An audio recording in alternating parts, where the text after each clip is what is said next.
Ensuite, la polygamie. Bon, il faut savoir que le verset de la polygamie est arrivé juste après une bataille qui a décimé les musulmans, donc qui a laissé beaucoup de veuves. Et une veuve, c'est comment nourrir, hein, comment se nourrir, comment nourrir les enfants de cette veuve. Donc la polygamie a été autorisée dans le Coran à partir de, ça a été la bataille de Uhud, après la bataille de Uhud. Et donc à partir de là, les versets de la polygamie sont descendus. Maintenant, dans le Coran, il est mentionné 4, mais il est bien mentionné que si tu ne les traites pas de manière équivalente, c'est-à-dire un voyage pour une, un voyage pour l'autre, de l'argent pour une, de l'argent pour l'autre, en même quantité.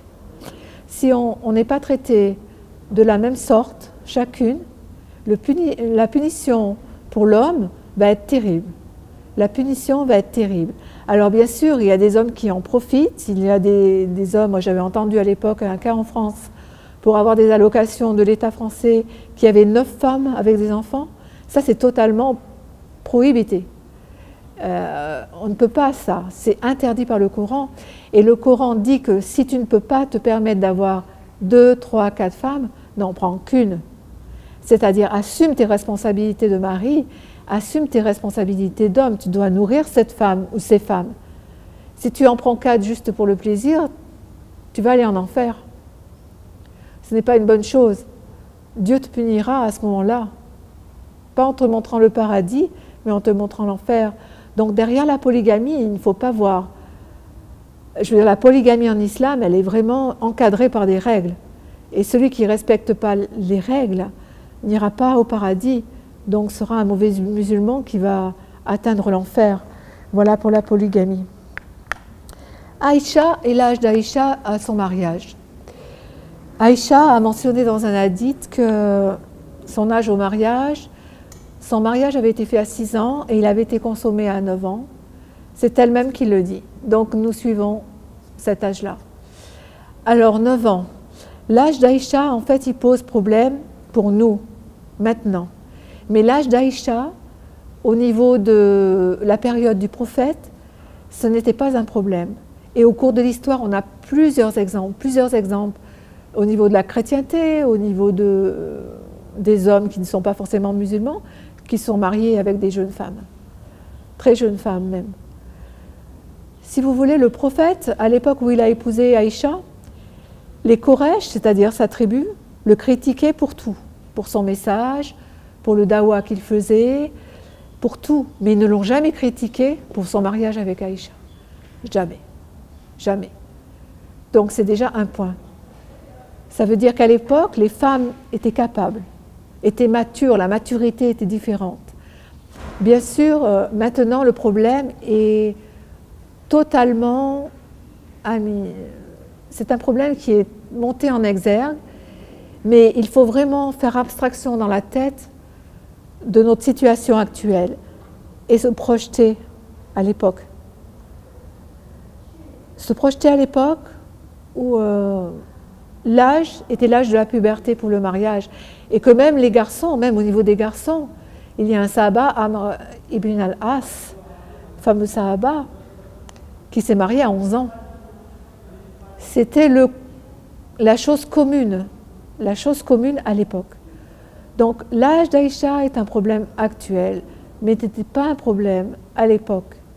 Donc j'ai vu un commentaire où on disait que le prophète était pédophile. Non. Déjà c'est insulter le prophète, et ensuite non, il n'était pas pédophile. L'âge de la maturité avait été acquis. Aïcha était pleinement consciente qu'elle allait se marier. Et à l'époque, c'était comme ça. On aurait vécu à l'époque, on aurait été comme ça. Je veux dire, c'était dans les canons de l'époque, si je peux dire. Donc non, le prophète n'était pas pédophile. Pour moi, c'est une aberration et c'est une insulte. C'est une insulte. Voilà. Donc après, quand on a levé ces tabous, qu'on arrive à expliquer ces tabous aux gens, après, on peut commencer à introduire l'islam. Parce que si vous laissez des tabous aux gens, ils n'arriveront pas à se dégager de ces tabous et votre introduction à l'islam sera négative. Il faut prendre le temps, il faut se baser sur ce qui s'est passé, sur les faits, leur expliquer pour effacer ces tabous, petit à petit. Je ne dis pas que ça va être effacé de suite, mais mettre les personnes sur le chemin de la compréhension. Moi, l'âge d'Aïcha, franchement, je ne l'ai pas effacé de suite, ce tabou. C'est petit à petit, quand j'ai commencé à lire l'histoire, quand j'ai commencé à comprendre ce qui se passait avant l'islam pour les femmes, après l'islam pour les femmes, ce que le prophète, pour moi le prophète c'est le premier des féministes, quoi. C'est le premier des féministes. Il a instauré des lois pour les femmes qui étaient vraiment complètement impensables à l'époque, impensables à l'époque. Et je veux dire, les femmes c'était rien, quoi. C'était un paquet de choses avant l'islam. Elles se mariaient, elles arrivaient même à être dans l'héritage des fils, quoi.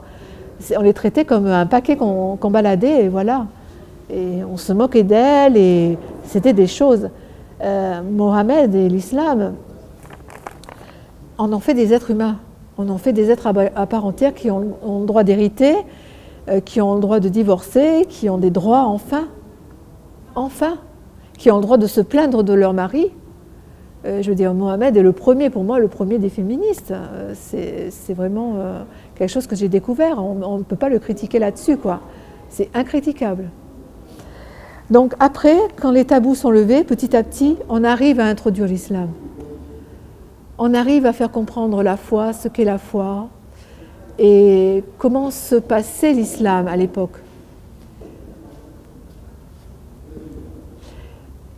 Comment la génération du prophète a inauguré, entre parenthèses, l'islam, ce que sont les règles de l'islam. Tout ça, après, découle. Mais à la base, nos bonnes manières. Et surtout, éliminer tous ces tabous. Quand on a, comme si on faisait le ménage, quand on fait le ménage chez soi, on enlève toutes les saletés pour retrouver une maison propre. Si on veut trouver l'islam, on a à balayer, on a à expliquer de la plus claire des façons, parce que tout dans l'islam a une explication plausible. Tout. On doit expliquer de la plus claire des façons tous ces tabous, tout ce que le monde occidental reproche à l'islam, il faut l'expliquer, et après ça permettra aux gens d'avoir une dawa, une approche de l'islam qui sera positive. Sans ça, on ne pourra pas. Sans ça, on va rester dans un négatif, et la personne ne sera pas vraiment un bon musulman. N'acceptera l'islam que pour l'accepter, et en fait ne pratiquera pas, ou aura toujours des doutes. Pour moi, c'est la meilleure manière. Donc c'est ce que je m'efforce de faire moi, envers mes amis, envers les personnes qui sont chrétiennes et que je croise ici à Istanbul, de leur expliquer tout ça du mieux que je peux. Voilà, c'est mon but maintenant, parce que l'islam, moi, m'a ouvert le cœur, m'a ouvert mon âme, a mis un accord entre mon âme, mon esprit, mon corps, mon cœur, tout ça, maintenant est en symbiose. Et je veux que tout le monde aussi soit en symbiose. Trouver la logique, le Coran, le dernier livre, Mohammed, le dernier prophète. Bien sûr que l'islam est la religion finale, bien sûr. Ça coule de source. Quand on a fait le chemin, ça coule de source. Et je veux dire, c'est une logique qui vient tout de suite. On n'a même pas à faire d'efforts. On n'a même pas à faire d'efforts. Il faut arrêter de voir l'islam contre la chrétienté, contre ceci, contre cela. Non, la suite, elle est logique. La Torah, la Bible, tous les livres qui ont précédé le Coran ont marqué une étape dans le façonnement de l'islam. Voilà ce que j'ai à dire aujourd'hui. Maintenant, je voudrais un peu parler de quelques mots clés et de leurs concepts. Par exemple, la notion d'Allah. Qu'est-ce que ça peut représenter, la notion d'Allah, pour l'Occident? Ça peut représenter, comme j'ai dit, une sorte de paganisme, une sorte de trinité, une sorte d'ambiguïté, alors que pour nous, à l'Orient, pour les musulmans, cela représente l'unicité de Dieu, un Dieu unique. On lui parle directement, il nous a envoyé le Coran directement. Voilà l'unicité de Dieu. La notion de Dieu qui, comment on pourrait dire, vers lui on se tourne. Qu'est-ce que faisaient les Quraysh, la tribu de Mohammed, avant l'islam?